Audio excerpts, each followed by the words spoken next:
The telegram was in code, not military code, commercial code, the kind used by mining companies to keep cable costs down. Single words standing in for entire sentences.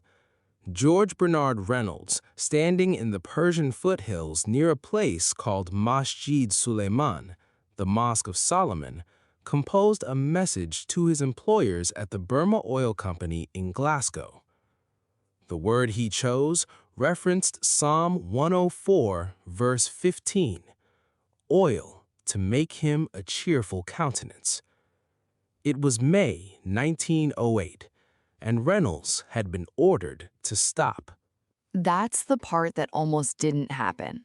His bosses had sent him a telegram weeks earlier. Pack up, ship the equipment home. They'd been funding his drilling operation in Persia for years, spending money they didn't want to keep spending in a place they weren't sure had anything worth finding. The instruction was explicit: shut it down. Reynolds chose not to reply. He kept drilling, and on May 26, 1908, at a depth that had already exhausted the patience and the budget of every investor involved, oil came up. Not a trickle, a gusher. The first commercially significant oil strike in the entire Middle East. If Reynolds had obeyed the telegram, if he'd packed his drills onto mules and walked out of those hills, the history of Persia, the Gulf, the Strait, and very possibly the 20th century runs differently. And this is what's so disorienting about it. The entire chain of events that turned the Strait into the most important waterway on Earth, Churchill's decision, Mossadegh's overthrow, the Shah's regime, the revolution, the tanker wars, every American carrier group that's transited those waters since, all of it traces back to one engineer in the mountains of southwestern Persia ignoring a telegram from Glasgow. The oil discovery created a company, the Anglo-Persian Oil Company, AOPC, incorporated in 1909 under a concession that had been granted in 1901 to a British-Australian financier named William Knox Darcy. The Darcy concession gave exclusive rights to prospect for oil across nearly 500,000 square miles of Persian territory. The terms were, by any standard, extractive. Persia received 16% of net profits. The company defined what counted as net. For 6 years, AOPC was a commercial venture, promising but unproven. It had oil. It was building a refinery at Abadan on the Shatt al-Arab waterway at the head of the Gulf. It needed capital, and it needed a customer large enough to guarantee its future. And the customer appeared in the form of a 40-year-old politician who had just been appointed First Lord of the Admiralty. Winston Churchill, in 1911, inherited a strategic problem that no one in the British government had fully solved. The Royal Navy, the foundation of British global power, was converting from coal to oil. The shift had begun under Admiral Jackie Fisher, who understood that oil-fired ships were faster, could refuel at sea, and needed fewer stokers. But coal came from Wales. Britain had coal. Britain did not have oil. Churchill grasped what this meant. The navy that ruled the world's oceans was about to become dependent on fuel that existed beneath someone else's territory, and the largest known supply of that fuel sat in Persia, under a British concession operated by a British company, but owned by private shareholders who could sell to anyone. Which is exactly the kind of dependency that empires cannot tolerate. On June 17, 1914, 6 weeks before the start of World War I, the British government purchased a controlling stake in the Anglo-Persian Oil Company, 51%, £2 million. Churchill personally shepherded the bill through Parliament. The government became a majority shareholder in an oil company operating in a foreign country. This was not nationalization. Persia still technically owned the oil underground, but the profits, the infrastructure, the refinery, the export terminals, the ships carrying the crude, all of it was controlled by a company that was now functionally an arm of the British state. And the oil left Persia through the Gulf, through the Strait. Every barrel of it. There was no pipeline to the Mediterranean yet, no alternative route. The refinery at Abadan processed the crude, loaded it onto tankers, and those tankers sailed south through the Gulf and out through Hormuz to reach the world. Churchill's purchase didn't just secure a fuel supply, it fused British strategic interest to a specific geographic corridor. The route to India had been the reason Britain built the Gulf's political architecture. Now the route for oil reinforced every piece of that architecture and added a new layer of dependency on top. What makes this remarkable is the speed of the transformation. In 1907, 1 year before the strike, the Strait was a colonial backwater, a passage the Royal Navy patrolled because it sat on the way to Bombay. The Gulf's economy still ran on pearling and date palms. By 1920, Abadan was the largest oil refinery in the world. By the 1930s, additional strikes in Iraq, Bahrain, Kuwait, and Saudi Arabia had turned the entire Gulf basin into the planet's primary hydrocarbon reservoir. The strait hadn't changed. Same water, same depth, same 6 miles of navigable channel. But what flowed through it had changed absolutely, and that changed what the strait meant to everyone who depended on it. The geology did two things at once, and this is the part people miss. The same tectonic collision, Arabia pushing into Eurasia, that folded the rock into anticline traps where hydrocarbons accumulated over millions of years, also thrust up the Musandam Peninsula's ophiolite ridge, which is what makes the strait narrow. The oil and the bottleneck are products of the same event. The trap that caught the oil also built the funnel everything has to pass through. You can't have one without the other.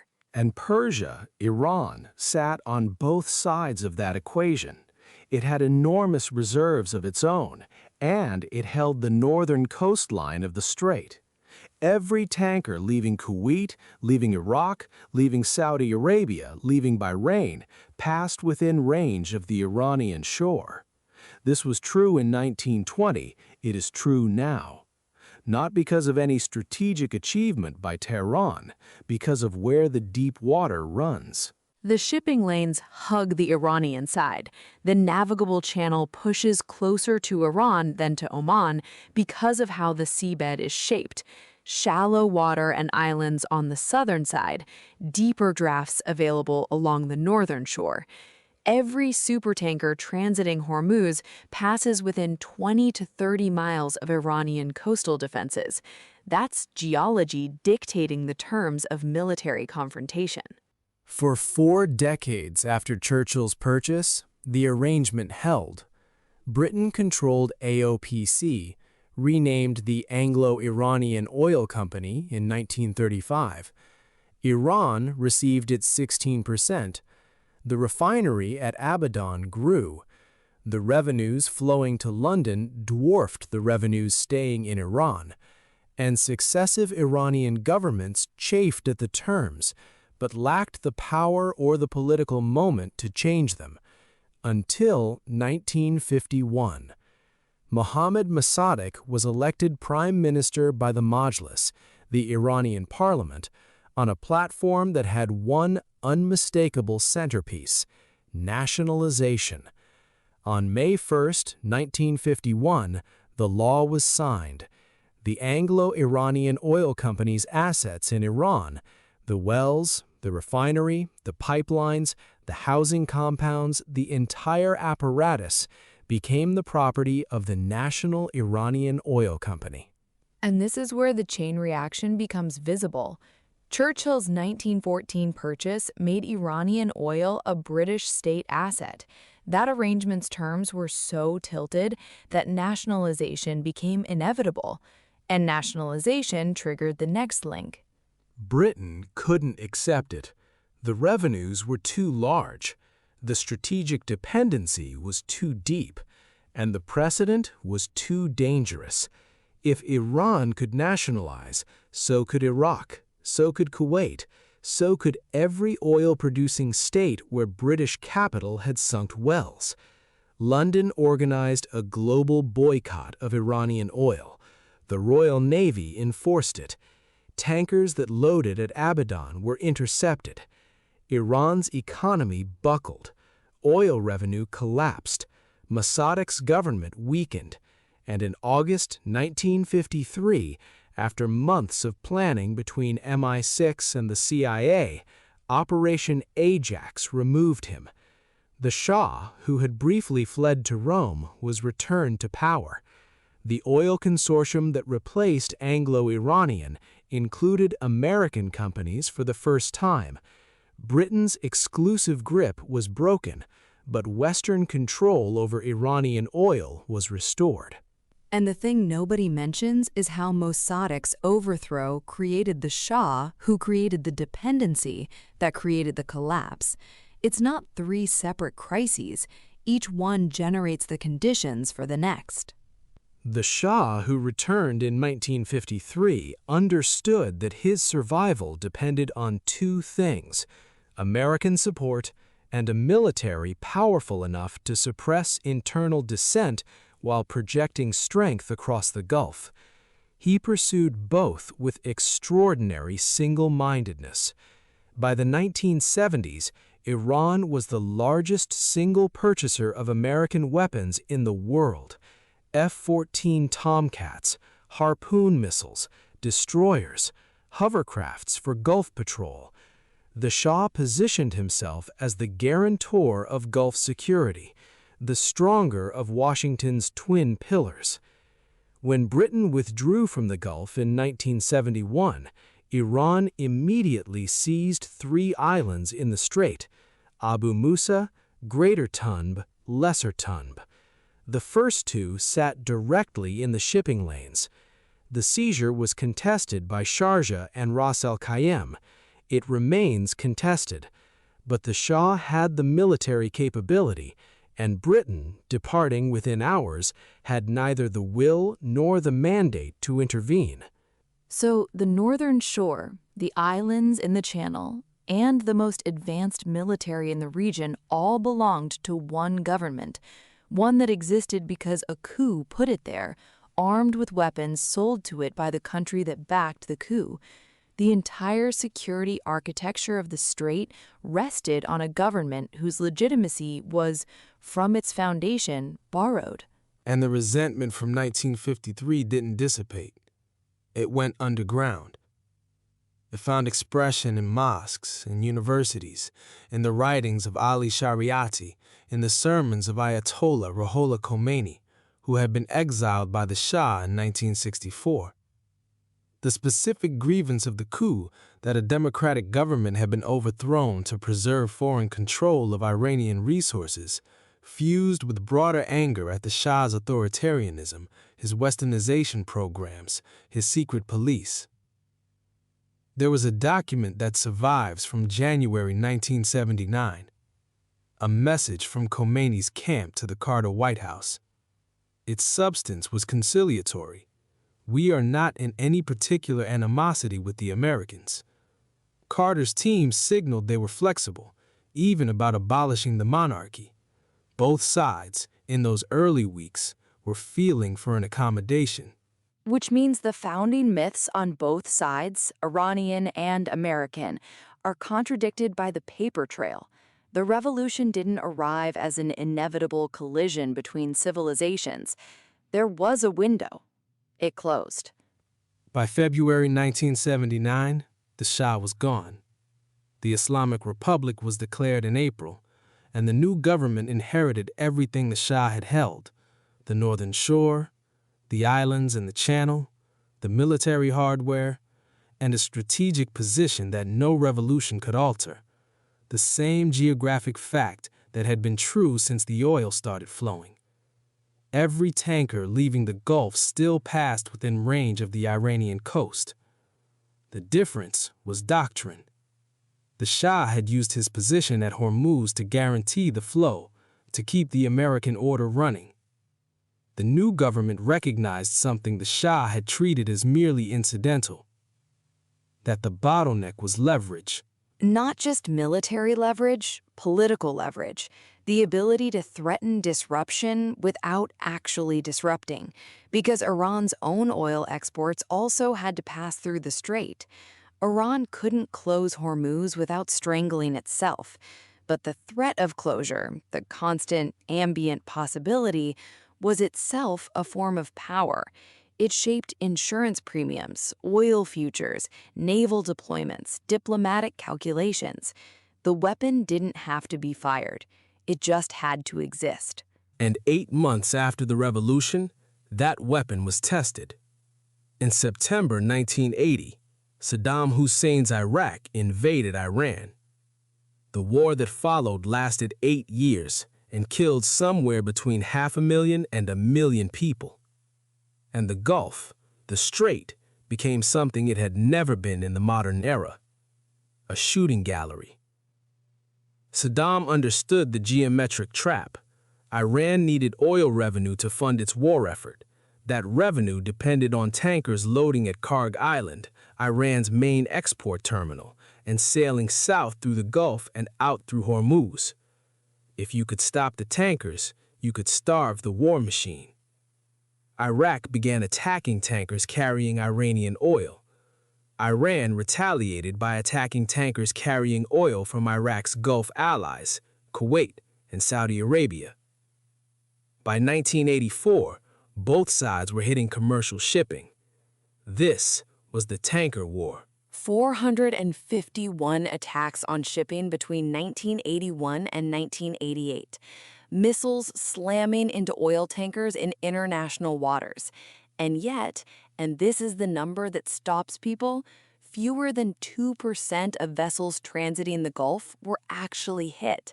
The volume of traffic was so enormous, the economic necessity so absolute, that tankers kept sailing through a war zone. The oil kept flowing because it had to, because the entire industrial economy of the Western world, and increasingly of Asia, was calibrated to it. Saddam wanted Iran to close the strait entirely. That was his strategic logic. If Iran sealed Hormuz, it would cut off not just Iranian exports, but Kuwaiti, Saudi, Emirati, Bahraini, and Qatari exports. The entire world would turn against Tehran. Foreign military intervention would follow, and that intervention would break Iran. Iran never closed the strait, not because it couldn't inflict damage, because closing Hormuz meant closing its own economic lifeline. The geology that gave Iran leverage also imposed a constraint.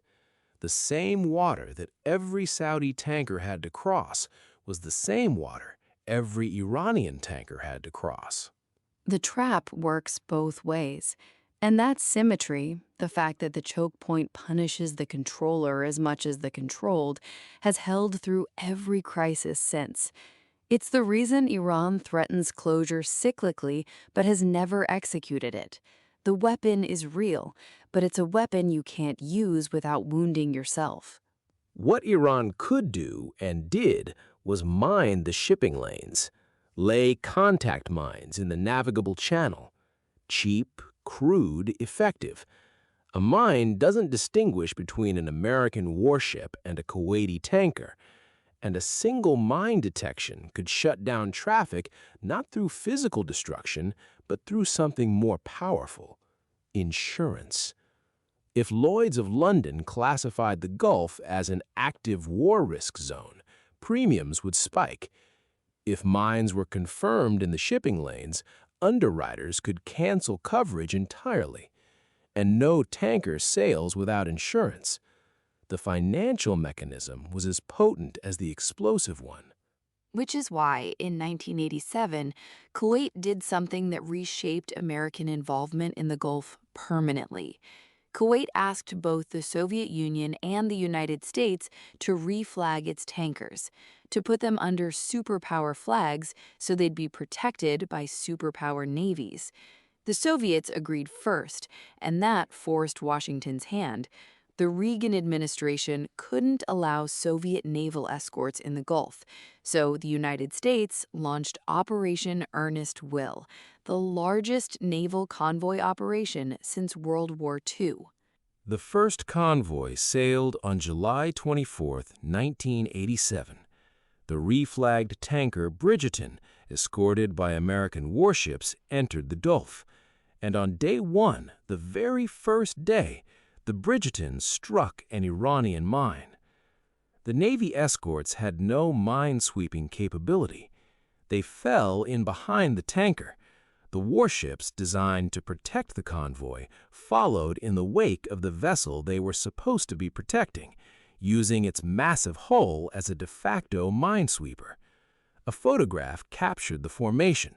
One naval historian described it as one of the more ignominious images in the annals of the United States Navy. And that image, American warships trailing behind a Kuwaiti tanker they were supposed to be guarding, captures something about the strait that no strategic white paper has ever fully reckoned with. The choke point humbles the power that enters it.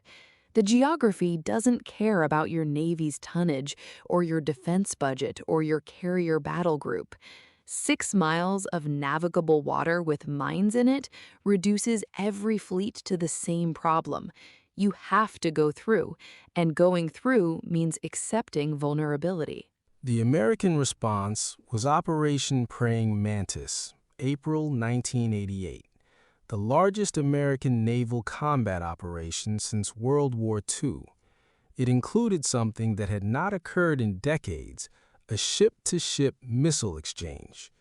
The Iranian missile boat Joshin fired a Harpoon anti-ship missile at the American frigate Wainwright. It missed by 100 feet. A Standard missile from the Wainwright destroyed the Joshin 15 seconds later. But the engagement that defined the American presence at Hormuz happened 3 months later. On July 3, 1988, the USS Vincennes, an Aegis cruiser equipped with the most advanced radar system in the world, was operating inside Iranian territorial waters when it detected a climbing aircraft on a scheduled commercial route. The crew identified it as an attacking Iranian F-14. It was Iran Air Flight 655, a civilian Airbus A300 with 290 passengers and crew, all killed. The Vincennes captain received the Legion of Merit. Admiral Crowe didn't admit the ship was inside Iranian territorial waters until 1992. The compensation eventually paid per Iranian victim was 1/10 the amount the United States demanded from Iraq for each American killed when an Iraqi missile hit the USS Stark the year before. That asymmetry in accountability, in compensation, in the way the dead were valued, did not go unremembered in Tehran. It became part of the same compounding ledger that began with the 1953 coup. The pattern kept repeating. An external power acts to secure the flow through the strait. The action generates grievance.